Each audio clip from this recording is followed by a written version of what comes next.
ನಮಸ್ಕಾರ ಸ್ನೇಹಿತರೆ, ಎಲ್ಲ ಗೃಹಲಕ್ಷ್ಮಿಯರಿಗೆ ಗುಡ್ ನ್ಯೂಸ್ ಕೊಟ್ಟ ಸಚಿವ ಲಕ್ಷ್ಮೀ ಹೆಬ್ಬಾಳ್ಕರ್ ಅವರು ಪಂಚ ಗ್ಯಾರಂಟಿ ಯೋಜನೆಗಳಿಂದ ರಾಜ್ಯದ ಮಹಿಳೆಯರ ಬದುಕು ಸುಧಾರಣೆಯಾಗಿದೆ. ಯಾವುದೇ ಕಾರಣಕ್ಕೂ ಗೃಹಲಕ್ಷ್ಮಿ ಯೋಜನೆ ನಿಲ್ಲೋದಿಲ್ಲ. ದಸರಾ ಹಬ್ಬಕ್ಕೆ 4,000 ರೂಪಾಯಿ ಜಮಾ ಘೋಷಣೆ. ಎಲ್ಲ ಮುಖ್ಯವಾದ ಮಾಹಿತಿ ಬಂದಿದೆ. ಒಂದು ಕಡೆಯಲ್ಲಿ ದಸರಾ ಹಬ್ಬದಿಂದ 4,000 ರೂಪಾಯಿ ಮಹಿಳೆಯರಿಗೆ ಸಿಗುತ್ತಿದ್ರೆ, ಇತ್ತ ನವರಾತ್ರಿ ಹಬ್ಬಕ್ಕೆ 10,000 ರೂಪಾಯಿ ಕೊಡುವುದಾಗಿ ಪ್ರಧಾನಿ ಮೋದಿ ಅವರ ಘೋಷಣೆ. 75 ಲಕ್ಷ ಮಹಿಳೆಯರಿಗೆ ತಲಾ 10,000 ರೂಪಾಯಿ ಜಮಾ. ಎಲ್ಲ ಮುಖ್ಯವಾದ ಮಾಹಿತಿಗಳು ಬಂದಿವೆ ಸ್ನೇಹಿತರೆ. ಜಾತಿ ಗಣತಿಗೆ ಚುರುಕುಗೊಳಿಸುವಂತೆ ಮುಖ್ಯಮಂತ್ರಿಯವರು ಸಭೆಯಲ್ಲಿ ಸೂಚನೆ. ಜಿಲ್ಲಾಧಿಕಾರಿಗಳಿಗೆ ಮತ್ತು ಶಿಕ್ಷಕರಿಗೆ ಖಡಕ್ ಎಚ್ಚರಿಕೆ ಕೊಟ್ಟ ಸಿದ್ದರಾಮಯ್ಯನವರು. ಎಲ್ಲ ಮಾಹಿತಿಗಳು ಬಂದಿವೆ. ಇನ್ನು ಧಾರವಾಡ ಜಿಲ್ಲೆಯಲ್ಲಿ 10,200 ಕಾರ್ಮಿಕರ ನಕಲಿ ಕಾರ್ಡು ರದ್ದು ಮಾಡಿದಂತ ಸರ್ಕಾರ. ಬಿಪಿಎಲ್ ಕಾರ್ಡು ಬೆನ್ನಲ್ಲೇ ನಕಲಿ ಕಾರ್ಮಿಕರ ಕಾರ್ಡು ಕೂಡ ರದ್ದಾಗಲಿವೆ. ಇದೇ ಮಧ್ಯೆ ಪ್ರಧಾನಿ ಮೋದಿ ಅವರ ವಿರುದ್ಧ ಕಾರ್ಮಿಕ ಸಚಿವ ಸಂತೋಷ್ ಲಾಡ್ ಅವರ ವಾಗ್ದಾಳಿ. ನೋಟು ಅಮಾನ್ಯೀಕರಣ ಮತ್ತು ಜಿಎಸ್ಟಿ ವೈಫಲ್ಯವನ್ನ ತೀವ್ರವಾಗಿ ತರಾಟೆಗೆ ತೆಗೆದುಕೊಂಡು ವಾಗ್ದಾಳಿ ಮಾಡಿದ್ದಾರೆ. ಇನ್ನು ರೈತರಿಗೆ ಬೆಳೆ ಹಾನಿ ಪರಿಹಾರ ಕುರಿತಂತೆ ಮುಖ್ಯವಾದ ಮಾಹಿತಿ. ನದಿಗೆ ಇಳಿದು ಬೆಳೆ ಹಾನಿ ಪರಿಶೀಲನೆ ಮಾಡಿದಂತ ಬಸವ ಕಲ್ಯಾಣ ಶಾಸಕ ಸಲಗರ್ ಅವರು. ಎಲ್ಲ ಮಾಹಿತಿ ನೋಡೋಣ. ಅದಕ್ಕಿಂತ ಮೊದಲು ನೀವು ನಮ್ಮ ಚಾನಲ್ಗೆ ಮೊದಲು ಬಾರಿ ಭೇಟಿ ಕೊಡ್ತಾ ಇದ್ರೆ ದಯವಿಟ್ಟು ಸಬ್ಸ್ಕ್ರೈಬ್ ಆಗಿ, ಪಕ್ಕದಲ್ಲಿ ಕಾಣಿಸುವ ಗಂಟೆ ಒತ್ತಿ. ಇದರಿಂದ ರಾಜ್ಯದ ಮುಖ್ಯವಾದ ಮಾಹಿತಿಗಳು ನಿಮಗೆ ಸಿಗುತ್ತವೆ. ವಿಡಿಯೋಗೆ ಲೈಕ್ ಮಾಡ್ತಾ ವಿಡಿಯೋನ ಪೂರ್ತಿಯಾಗಿ ನೋಡಿ. ಬನ್ನಿ ಸ್ನೇಹಿತರೆ, ಎಲ್ಲ ಮುಖ್ಯವಾದ ಮಾಹಿತಿಗಳನ್ನು ಡೀಟೇಲ್ ಆಗಿ ನೋಡೋಣ. ಇದೀಗ ರಾಜ್ಯ ಕಾಂಗ್ರೆಸ್ ಸರ್ಕಾರದ ಗೃಹಲಕ್ಷ್ಮಿ ಯೋಜನೆ ಫಲಾನುಭವಿಗಳಿಗೆ ಗುಡ್ ನ್ಯೂಸ್ ಬಂದಿದೆ. ಹೌದು ಸ್ನೇಹಿತರೆ, ಸಚಿವ ಲಕ್ಷ್ಮೀ ಹೆಬ್ಬಾಳ್ಕರ್ ಅವರು 23ನೇ ಕಂತಿನ ಹಣವನ್ನ 3 ದಿನಗಳ ಹಿಂದೆ ಬಿಡುಗಡೆ ಮಾಡಿರುವುದಾಗಿ ಮೈಸೂರಲ್ಲಿ ಮಾಧ್ಯಮಗಳ ಮುಂದೆ ಮಾತನಾಡಿದ್ದಾರೆ. ಹೌದು, ಮೈಸೂರು ದಸರಾ ಮಹೋತ್ಸವ ಅಂಗವಾಗಿ ಜೆಕೆ ಮೈದಾನದಲ್ಲಿ ಆಯೋಜನೆ ಮಾಡಲಾಗಿದ್ದಂತ ಮಹಿಳಾ ದಸರಾ 2025 ಎನ್ನುವ ಕಾರ್ಯಕ್ರಮ ಉದ್ಘಾಟಿಸಿ ಗುಡ್ ನ್ಯೂಸ್ ಕೊಟ್ಟಿದ್ದಾರೆ. ಗೃಹಲಕ್ಷ್ಮಿಯರಿಗೆ ಯಾವುದೇ ಆತಂಕ ಬೇಡ, ಈ ಒಂದು ಯೋಜನೆ ಯಾವುದೇ ಕಾರಣಕ್ಕೂ ನಿಲ್ಲೋದಿಲ್ಲ ಎಂದು ಸ್ಪಷ್ಟಪಡಿಸಿದ್ದಾರೆ. ಮಹಿಳೆ ಎಂದ್ರೇನೆ ಸ್ವಾವಲಂಬನೆಯ ಪ್ರತೀಕ. ಪಂಚ ಗ್ಯಾರಂಟಿ ಯೋಜನೆಗಳಿಂದ ಮಹಿಳೆಯರ ಬದುಕು ಸುಧಾರಣೆ ಕಂಡಿದೆ ಎಂದು ಸಚಿವ ಲಕ್ಷ್ಮೀ ಹೆಬ್ಬಾಳ್ಕರ್ ಅವರು ಹೇಳಿಕೆ ಕೊಟ್ಟಿದ್ದಾರೆ. ಮುಖ್ಯಮಂತ್ರಿ ಸಿದ್ದರಾಮಯ್ಯ ಅವರು ಮಹಿಳೆಯರಿಗೆ ಆರ್ಥಿಕ ಸ್ವಾವಲಂಬಿ ಜೀವನ ಕಟ್ಟಿಕೊಡಬೇಕು, ದುಡಿಯುವ ಕೈಗಳಿಗೆ ಕೆಲಸ ಕೊಡಬೇಕು ಮತ್ತು ಮಹಿಳೆಯರು ಸ್ವಾವಲಂಬಿಯಾಗಿ ಜೀವಿಸಲು ಸಹಾಯ ಮಾಡಬೇಕು ಎಂಬ ಚಿಂತನೆ ಇಟ್ಟುಕೊಂಡೇ 5 ಗ್ಯಾರಂಟಿ ಯೋಜನೆ ಜಾರಿಗೆ ಮಾಡಿದ್ದಾರೆ. ಹಾಗಾಗಿ ಈ ಗ್ಯಾರಂಟಿಗಳು ಯಾವುದೇ ಕಾರಣಕ್ಕೂ ನಿಲ್ಲೋದಿಲ್ಲ. ಮಹಿಳೆಯರನ್ನ ಕೇಂದ್ರೀಕೃತವಾಗಿ ಇಟ್ಟುಕೊಂಡೇ ಗೃಹಲಕ್ಷ್ಮಿ ಯೋಜನೆ ಜಾರಿಗೆ ತಂದಿದ್ದು, ಕೋಟ್ಯಾಂತರ ಮಹಿಳೆಯರು ಈ ಒಂದು ಯೋಜನೆ ಪ್ರಯೋಜನ ಪಡೆದುಕೊಳ್ಳುತ್ತಿದ್ದಾರೆ ಎಂದು ಲಕ್ಷ್ಮೀ ಹೆಬ್ಬಾಳ್ಕರ್ ಅವರು ಹೇಳಿಕೆ ಕೊಟ್ಟಿದ್ದಾರೆ. ಜುಲೈ ತಿಂಗಳ ಕಂತನ್ನ 3 ದಿನಗಳ ಹಿಂದೆ ಬಿಡುಗಡೆ ಮಾಡಿದ್ದೇವೆ. ಈಗ 24ನೇ ಕಂತು ಅಂದ್ರೆ ಆಗಸ್ಟ್ ತಿಂಗಳ ಕಂತು ಮಾತ್ರ ಬಾಕಿ ಇದ್ದು, ಅದನ್ನು ಕೂಡ ಆದಷ್ಟು ಬೇಗನೆ ಮಹಿಳೆಯರಿಗೆ ಜಮೆ ಮಾಡುತ್ತೇವೆ ಎಂದು ಹೇಳಿದ್ದಾರೆ. ದಸರಾ ಹಬ್ಬಕ್ಕೆ ಅನುಕೂಲವಾಗಿಲ್ಲ ಎಂದು 23ನೇ ಕಂತಿನ ಹಣವನ್ನು ನಾವು ಬಿಡುಗಡೆ ಮಾಡಿರುವುದಾಗಿ ಸಚಿವ ಲಕ್ಷ್ಮೀ ಹೆಬ್ಬಾಳ್ಕರ್ ಅವರು ತಿಳಿಸಿದ್ದಾರೆ. ಇನ್ನಿದೊಂದು ಕಡೆ ಆದರೆ ಮತ್ತೊಂದೆಡೆಯಲ್ಲಿ ಮಹಿಳೆಯರಿಗೆ ತಲಾ 10,000 ರೂಪಾಯಿ ಕೇಂದ್ರ ಸರ್ಕಾರವು ಕೂಡ ಜಮೆ ಮಾಡ್ತಾ ಇದೆ. ಹೌದು, ನವರಾತ್ರಿ ಹಬ್ಬಕ್ಕೆ ಬಂಪರ್ ಗಿಫ್ಟ್ ಅಂತಾನೆ ಹೇಳ್ಬೋದು. ಆದರೆ ಸ್ನೇಹಿತರೆ, ಇದು ಕರ್ನಾಟಕದ ಮಹಿಳೆಯರಿಗೆ ಅಲ್ಲ, ಬದಲಾಗಿ ಬಿಹಾರ ರಾಜ್ಯದ ಮಹಿಳೆಯರಿಗೆ ಮಾತ್ರ ಹಣ ಜಮವಾಗಲಿದೆ. ಹೌದು, ಏಕೆಂದರೆ ಬಿಹಾರದಲ್ಲಿ ಶೀಘ್ರವೇ ಚುನಾವಣೆ ನಡೆಯಲಿವೆ. ಚುನಾವಣೆ ಮುಂಚಿತವಾಗಿಯೇ ಈಗ ಪ್ರಧಾನಿ ನರೇಂದ್ರ ಮೋದಿ ಅವರು ಶುಕ್ರವಾರ ನವರಾತ್ರಿಯ ಪವಿತ್ರ ದಿನದಂದು ದೊಡ್ಡ ಘೋಷಣೆ ಮಾಡಿದ್ದಾರೆ. ಮುಖ್ಯಮಂತ್ರಿ ಮಹಿಳಾ ಉದ್ಯೋಗ ಯೋಜನೆಯಡಿಯಲ್ಲಿ ಬಿಹಾರದ 75 ಲಕ್ಷ ಮಹಿಳೆಯರ ಬ್ಯಾಂಕ್ ಖಾತೆಗೆ ಪ್ರತಿ ಮಹಿಳೆಗೆ ಅಂತೆ ತಲಾ 10,000 ರೂಪಾಯಿ ಅಂತೆ ಜಮೆ ಮಾಡುವುದಾಗಿ ದೊಡ್ಡ ಘೋಷಣೆ ಮಾಡಿದ್ದಾರೆ. ಈ ಒಂದು 10,000 ರೂಪಾಯಿ ನಾವು ಜಮೆ ಮಾಡುತ್ತೇವೆ, ಮಹಿಳೆಯರ ಕನಸುಗಳಿಗೆ ರೆಕ್ಕೆ ತೊಡಿಸುವ ಮಹತ್ವದ ಕ್ರಮ ಇದಾಗಿದೆ ಎಂದು ಪ್ರಧಾನಿ ಮೋದಿ ಅವರು ಭಾಷಣದಲ್ಲಿ ಮಾತನಾಡಿದ್ದಾರೆ. ಕೇಂದ್ರದ ಸರ್ಕಾರ ದೇಶದ ಎಲ್ಲಾ ಮಹಿಳೆಯರ ಆರ್ಥಿಕ, ಸಾಮಾಜಿಕ ಮತ್ತು ಸಾಂಸ್ಕೃತಿಕ ಸಬಲೀಕರಣದ ಮುಖ್ಯ ಗುರಿ ಇಟ್ಟುಕೊಂಡಿದೆ. ಮಹಿಳೆಯರು ಉದ್ಯೋಗಿ ಅಥವಾ ಸ್ವಯಂ ಉದ್ಯೋಗಿ ಆದಾಗಲೇ ಅವರ ಕನಸುಗಳಿಗೆ ರೆಕ್ಕೆ ಬರುತ್ತವೆ ಮತ್ತು ಸಮಾಜದಲ್ಲೂ ಕೂಡ ಗೌರವ ಹೆಚ್ಚಾಗುತ್ತೆ ಎಂದು ಪ್ರಧಾನಿ ಮೋದಿ ಅವರು ಭಾಷಣ ಮಾಡಿದ್ದಾರೆ.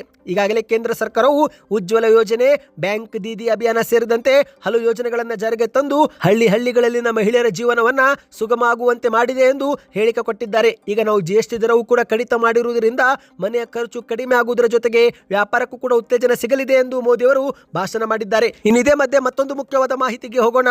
ಜಾತಿ ಗಣತಿ ಸಮೀಕ್ಷೆ ಕುರಿತಂತೆ ಮುಖ್ಯಮಂತ್ರಿಯವರು ಎಲ್ಲಾ ಜಿಲ್ಲಾಧಿಕಾರಿಗಳಿಗೆ ಖಡಕ್ ಎಚ್ಚರಿಕೆ ಕೊಟ್ಟಿದ್ದಾರೆ. ಹೌದು, ಈಗಾಗಲೇ ರಾಜ್ಯಾದ್ಯಂತ ಸೆಪ್ಟೆಂಬರ್ 22ರಿಂದಲೇ ಸಾಮಾಜಿಕ ಮತ್ತು ಶೈಕ್ಷಣಿಕ ಸಮೀಕ್ಷೆ ಕಾರ್ಯ ಪ್ರಾರಂಭವಾಗಿದೆ. ಆರಂಭದಲ್ಲಿ ಕೆಲವು ತಾಂತ್ರಿಕ ತೊಂದರೆಯಿಂದ ಈ ಒಂದು ಸಮೀಕ್ಷೆ ನಿಧಾನವಾಗಿತ್ತು. ಆದ್ರೆ ಈಗ ಎಲ್ಲ ತಾಂತ್ರಿಕ ಸಮಸ್ಯೆ ಬಗೆಹರಿಸಲಾಗಿದೆ. ಇದೇ ಒಂದು ವಿಚಾರ ಕುರಿತಂತೆ ಮುಖ್ಯಮಂತ್ರಿಯವರು ಇಂದು ನಡೆದಂತ ಸಭೆಯಲ್ಲಿ ಜಾತಿ ಗಣತಿ ಸಮೀಕ್ಷೆ ಕಾರ್ಯವನ್ನ ಚುರುಕುಗೊಳಿಸುವಂತೆ ಖಡಕ್ ಸೂಚನೆ ಕೊಟ್ಟಿದ್ದಾರೆ. ಹೌದು, ಸಾಮಾಜಿಕ ಮತ್ತು ಶೈಕ್ಷಣಿಕ ಸಮೀಕ್ಷೆ ಪ್ರಗತಿ ಬಗ್ಗೆ ಮುಖ್ಯಮಂತ್ರಿಯವರು ಇಂದು ಗೃಹ ಕಚೇರಿ ಕೃಷ್ಣಾದಲ್ಲಿ ಜಿಲ್ಲಾಧಿಕಾರಿಗಳೊಂದಿಗೆ ವಿಡಿಯೋ ಕಾನ್ಫರೆನ್ಸ್ ಮೂಲಕ ಸೂಚನೆ ಕೊಟ್ಟಿದ್ದಾರೆ. ಪ್ರತಿನಿತ್ಯ ಎಲ್ಲಾ ಜಿಲ್ಲೆಗಳಲ್ಲಿ ಕನಿಷ್ಠ 10% ಸಮೀಕ್ಷೆ ಗುರಿಯನ್ನ ಸಾಧಿಸಲೇಬೇಕು ಎಂದು ಸೂಚನೆ ಕೊಟ್ಟಿದ್ದಾರೆ. ಇದೇ ಮಧ್ಯೆ ಈ ಒಂದು ಸಮೀಕ್ಷೆ ಕಾರ್ಯಕ್ಕೆ ಯಾವುದೇ ತಾಂತ್ರಿಕ ತೊಂದರೆ ಉಂಟಾಗದಂತೆಯೂ ಕೂಡ ಎಚ್ಚರಿಕೆ ವಹಿಸಿ ಎಂದು ಹೇಳಿಕೆಯನ್ನು ಕೊಟ್ಟಿದ್ದಾರೆ. ಅಕ್ಟೋಬರ್ 7ರ ಒಳಗೆ ಗಣತಿ ಕಾರ್ಯ ಪೂರ್ಣಗೊಳ್ಳಬೇಕು. ಸಮೀಕ್ಷೆ ಕಾರ್ಯವನ್ನು ನಿಯೋಜನೆ ಮಾಡಿರುವ ಎಲ್ಲಾ ಶಿಕ್ಷಕರು ತಮಗೆ ವಹಿಸಲಾಗಿರುವ ಆಗಿರುವ ಕಾರ್ಯವನ್ನು ನಿಗದಿತ ಅವಧಿಯೊಳಗೆ ಪೂರ್ಣಗೊಳಿಸಬೇಕು ಎಂದು ಹೇಳಿಕೆ ಕೊಟ್ಟಿದ್ದಾರೆ. ಯಾವುದೇ ಶಿಕ್ಷಕರು ಗಣತಿ ಕಾರ್ಯಕ್ಕೆ ಅಸಹಕಾರ ತೋರಿಸಬಾರದು. ಇದು ಸರ್ಕಾರಿ ಕೆಲಸವಾಗಿದ್ದು ಕರ್ತವ್ಯದಲ್ಲಿ ನಿರ್ಲಕ್ಷ್ಯ ವಹಿಸಬಾರದು. ನಿರ್ಲಕ್ಷ್ಯ ವಹಿಸಿದರೆ ಅಂತವರ ಮೇಲೆ ಕ್ರಮವೂ ಕೂಡ ತೆಗೆದುಕೊಳ್ಳಲಾಗುವುದು ಎಂದು ವಿಡಿಯೋ ಕಾನ್ಫರೆನ್ಸ್ ಮೂಲಕ ಸೂಚನೆ ಕೊಟ್ಟಿದ್ದಾರೆ. ಅಂದ ಹಾಗೆ ಸ್ನೇಹಿತರೆ, ನಿಮ್ಮ ಮನೆ ಬಾಗಿಲಿಗೂ ಶೀಘ್ರವೇ ಆಶಾ ಕಾರ್ಯಕರ್ತೆಯರು ಅಥವಾ ಶಿಕ್ಷಕರು ಬರಲಿದ್ದಾರೆ. ಸರಿಸುಮಾರು 60 ಪ್ರಶ್ನೆಗಳನ್ನ ಕೇಳಲಿದ್ದಾರೆ.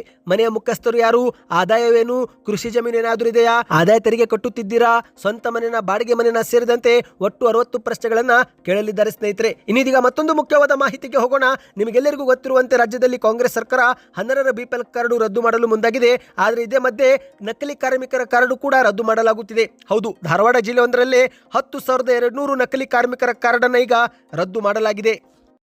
ಹೌದು, ಕೋವಿಡ್ ಮುಗಿದ ನಂತರ ಕಾರ್ಮಿಕರ ಕಾರ್ಡ್ ದುರ್ಬಳಕೆ ಹೆಚ್ಚಾಗುತ್ತಿದ್ದು, ಇದೇ ಬೆನ್ನಲ್ಲೇ ಕರ್ನಾಟಕ ಕಟ್ಟಡ ಮತ್ತು ಇತರೆ ನಿರ್ಮಾಣ ಕಾರ್ಮಿಕರ ಕಲ್ಯಾಣ ಮಂಡಳಿಯು ಧಾರವಾಡ ಜಿಲ್ಲೆಯಲ್ಲಿ 2023ರಿಂದ ಇಲ್ಲಿವರೆಗೆ ಒಟ್ಟು 10,200 ಕಾರ್ಡುಗಳನ್ನು ರದ್ದು ಮಾಡಿದೆ ಸ್ನೇಹಿತರೆ. ಹೌದು, ಈ ಒಂದು ಹಿಂದೆ ಕೋವಿಡ್ಗೂ ಮುನ್ನವೇ ಕಾರ್ಮಿಕರು ಕಾರ್ಡನ್ನು ಮಾಡಿಸಿಕೊಳ್ಳುವಂತೆ ಜಾಗೃತಿ ಮೂಡಿಸಲಾಗಿತ್ತು. ಆದರೆ ಆ ಸಮಯದಲ್ಲಿ ಅರ್ಜಿ ಸಲ್ಲಿಕೆ ಮಾಡಿ ಕಾರ್ಡು ಪಡೆದವರ ಸಂಖ್ಯೆ ಕಡಿಮೆ ಇತ್ತು. ಆದರೆ ಕೋವಿಡ್ ಮುಗಿದ ಬಳಿಕ ಈ ಒಂದು ಕಾರ್ಡು ಪಡೆದುಕೊಂಡವರ ಸಂಖ್ಯೆಯಲ್ಲಿ ಗಣನೀಯವಾಗಿ ಏರಿಕೆ ಕಂಡಿದೆ. ಈ ಬಗ್ಗೆ ಪರಿಶೀಲನೆ ಮಾಡಿದಾಗ ಹಲವರು ನಕಲಿ ಕಾರ್ಡು ಪಡೆದುಕೊಂಡಿರುವುದು ಬೆಳಕಿಗೆ ಬಂದಿದೆ. ಇನ್ನಿದೇ ಮಧ್ಯೆ ಕಾರ್ಮಿಕ ಸಚಿವರಾಗಿರುವ ಸಂತೋಷ್ ಲಾಡ್ ಅವರು ಪ್ರಧಾನಿ ಮೋದಿ ಮತ್ತು ಕೇಂದ್ರ ಸರ್ಕಾರದ ನೀತಿಗಳ ವಿರುದ್ಧ ಕಿಡಿಕಾರಿದ್ದಾರೆ. ಹೌದು, ನೋಟ್ ಬ್ಯಾನ್ ಮಾಡಿರುವ ವಿಚಾರ ಮತ್ತು GST ವೈಫಲ್ಯವನ್ನ ಮುಂದಿಟ್ಟುಕೊಂಡು ವಾಗ್ದಾಳಿ ಮಾಡಿದ್ದಾರೆ. ಚಿಕ್ಕಮಗಳೂರಿನಲ್ಲಿ ಮಾತನಾಡಿದಂಥ ಸಂತೋಷ್ ಲಾಡ್ ಅವರು ಕೇಂದ್ರದಲ್ಲಿ ಅಧಿಕಾರದಲ್ಲಿರುವ ಬಿಜೆಪಿ ಸರ್ಕಾರ ನೋಟು ಬ್ಯಾನ್, ಅವೈಜ್ಞಾನಿಕ GST ಅಂತಹ ತಪ್ಪು ನಿರ್ಧಾರಗಳಿಂದ ಬಡವರ ಬದುಕನ್ನು ಕಷ್ಟ ಮಾಡಿತು. ಕಾರ್ಪೊರೇಟರ್ಗಳಿಗೆ ಅನುಕೂಲ ಮಾಡಿಕೊಡುವುದನ್ನು ಬಿಟ್ಟು ದೇಶದ ಜನಸಾಮಾನ್ಯರಿಗೆ ಒಂದಾದರೂ ಒಳ್ಳೆಯ ಕಾರ್ಯಕ್ರಮ ಇವರು ಜಾರಿಗೆ ತಂದಿದ್ದಾರಾ ಎಂದು ಸಂತೋಷ್ ಲಾಡ್ ಅವರು ವಾಗ್ದಾಳಿಯನ್ನ ಮಾಡಿದ್ದಾರೆ ಸ್ನೇಹಿತರೆ.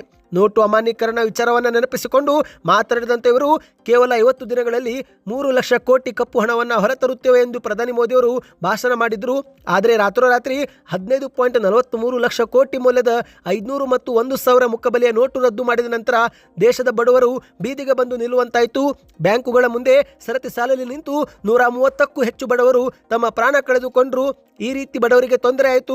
ಆದರೆ ಆ ಸಮಯದಲ್ಲಿ ಒಬ್ಬನೇ ಒಬ್ಬ ಕಾರ್ಪೊರೇಟ್ ಉದ್ಯಮಿಗೆ ಯಾವುದೇ ತೊಂದರೆ ಆಗಲಿಲ್ಲ. ಆದರೆ ಬಡವರ ಬದುಕು ಮೂರಾ ಬಟ್ಟೆ ಆಗಿ ಹೋಯಿತು ಎಂದು ಆಕ್ರೋಶವನ್ನು ವ್ಯಕ್ತಪಡಿಸಿದ್ದಾರೆ. ಕೇಂದ್ರ ಸರ್ಕಾರ ಖಾಸಗಿ ಕಂಪನಿಗಳಿಗೆ ನೀಡುತ್ತಿದ್ದಂಥ ಸಾಲದ ಮೇಲಿನ ಬಡ್ಡಿಯನ್ನು ಇಳಿಕೆ ಮಾಡಿತು. ಕಾರ್ಪೊರೇಟರ್ ತೆರಿಗೆಗಳ ಸಾಲವನ್ನು ಮನ್ನಾ ಮಾಡಿತು. ಆದರೆ ಇವರು ಬಡವರಿಗೆ ಏನು ಮಾಡಿದ್ದಾರೆ ಎಂದು ಪ್ರಶ್ನೆ ಮಾಡಿದ್ದಾರೆ. ಈ ಒಂದು ಹಿಂದೆ ಮನಮೋಹನ್ ಸಿಂಗ್ ಅವರು ಪ್ರಧಾನಿಯಾಗಿದ್ದಾಗ ದೇಶದ ರೈತರ 73,000 ಕೋಟಿ ರೂಪಾಯಿ ಸಾಲ ಮನ್ನಾ ಮಾಡಿದ್ರು. ಅಷ್ಟೇ ಯಾಕೆ, ಹಿಂದಿನ ಕಾಂಗ್ರೆಸ್ ಸರ್ಕಾರ ಒಂದು ಬಾರಿ 8.5 ಕೋಟಿ ರೂಪಾಯಿ ರೈತರ ಸಾಲವೂ ಕೂಡ ಮನ್ನಾ ಮಾಡಿತ್ತು. ಬಿಜೆಪಿ ಸರ್ಕಾರ ರೈತರಿಗೆ ಏನು ಮಾಡಿದೆ ಎಂದು ಪ್ರಶ್ನೆ ಮಾಡಿ ಕಿಡಿಕಾರಿದ್ದಾರೆ. ಇನ್ನೀಗ ಕೊನೆಯ ಮುಖ್ಯವಾದ ಮಾಹಿತಿ ನೋಡೋಣ. ಅದಕ್ಕಿಂತ ಮೊದಲು ನೀವು ಕೂಡ ರೈತರಾಗಿದ್ದರೆ ಕಮೆಂಟ್ನಲ್ಲಿ ರೈತ ಎಂದು ಕಮೆಂಟ್ ಮಾಡಿ. ಹೌದು ಸ್ನೇಹಿತರೆ, ಬೆಳೆ ಹಾನಿ ಕುರಿತಂತೆ ಮುಖ್ಯವಾದ ಮಾಹಿತಿ. ಈಗಾಗಲೇ ರಾಜ್ಯ ಸರ್ಕಾರ ಶೀಘ್ರವೇ ರೈತರಿಗೆ ಬೆಳೆ ಹಾನಿ ಪರಿಹಾರ ಬಿಡುಗಡೆ ಮಾಡುವುದಾಗಿ ಹೇಳಿಕೆ ಕೊಟ್ಟಿದೆ. ಹಲವು ಜಾಗದಲ್ಲಿ ಸಮೀಕ್ಷೆ ಮಾಡಲಾಗುತ್ತಿದೆ.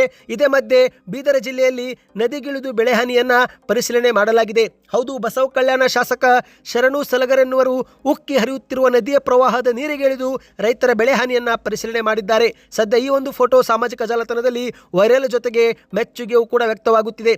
ಬೀದರ ಜಿಲ್ಲೆಯ ಮಾಂಜರಾ ನದಿಯು ಉಕ್ಕಿ ಹರಿದ ಪರಿಣಾಮ ನದಿಯಲ್ಲಿ ರೈತರು ಬೆಳೆದಂತ ತೊಗರಿ ಬೆಳೆ ಸಂಪೂರ್ಣ ಜಲಾವೃತಗೊಂಡು ಹಾಳಾಗಿ ಹೋಗಿತ್ತು. ಈಗ ರೈತರ ಜೊತೆಗೆ ಶಾಸಕರು ಕೂಡ ಅದೇ ನೀರಲ್ಲಿ ಇಳಿದು ಬೆಳೆಯನ್ನ ವೀಕ್ಷಣೆ ಮಾಡಿದ್ದಾರೆ. ಇದೇ ಮಧ್ಯೆ ಮಾತನಾಡಿದಂತೆ ಇವರು ಕೃಷಿ ಮತ್ತು ಕಂದಾಯ ಸಚಿವರು ಬೆಂಗಳೂರು, ಮಂಡ್ಯ, ಬೆಳಗಾವಿ ಜಿಲ್ಲೆ ಬಿಟ್ಟು ಕೂಡಲೇ ಬೀದರ್ ಜಿಲ್ಲೆಗೆ ಬರಬೇಕು. ಹಾನಿಗೊಳಗಾದ ಪ್ರದೇಶಕ್ಕೆ ಭೇಟಿ ಕೊಟ್ಟು ರೈತರ ಗೋಳು ಕೇಳಬೇಕು. ಕೂಡಲೇ ಕಾಂಗ್ರೆಸ್ ಸರ್ಕಾರ ರೈತರಿಗೆ ಪ್ರತಿ ಎಕರೆಗೆ ತಲಾ 25,000 ರೂಪಾಯಿ ಪರಿಹಾರವೂ ಕೂಡ ನೀಡಬೇಕು ಎಂದು ಶಾಸಕ ಶರಣು ಸಲಗರ್ ಅವರು ಸೊಂಟದವರೆಗಿನ ಮಟ್ಟದ ಬಂದಂತ ನೀರಲ್ಲೇ ನಿಂತು ಒತ್ತಾಯಿಸಿದ್ದಾರೆ. ಸ್ನೇಹಿತರೆ, ಇವತ್ತಿಗೆ ಎಷ್ಟೇ ಇತ್ತು. ಈ ಎಲ್ಲ ಮಾಹಿತಿ ನಿಮಗೆ ಇಷ್ಟವೆನಿಸಿದರೆ ಪ್ರತಿಯೊಬ್ಬರು ವಿಡಿಯೋಗೆ ಲೈಕ್ ಮಾಡ್ತಾ ಚಾನಲ್ಗೆ ಸಬ್ಸ್ಕ್ರೈಬ್ ಮಾಡಿ. ಸೂಪರ್ ಮಾಹಿತಿ ಎಂದು ಈಗಲೇ ಕಮೆಂಟ್ ಮಾಡಿ. ನಿಮ್ಮ ಒಂದು ಕಮೆಂಟ್ ನನಗೆ ಮತ್ತೊಂದು ವಿಡಿಯೋ ಮಾಡಲು ಪ್ರೋತ್ಸಾಹ ಕೊಡುತ್ತದೆ.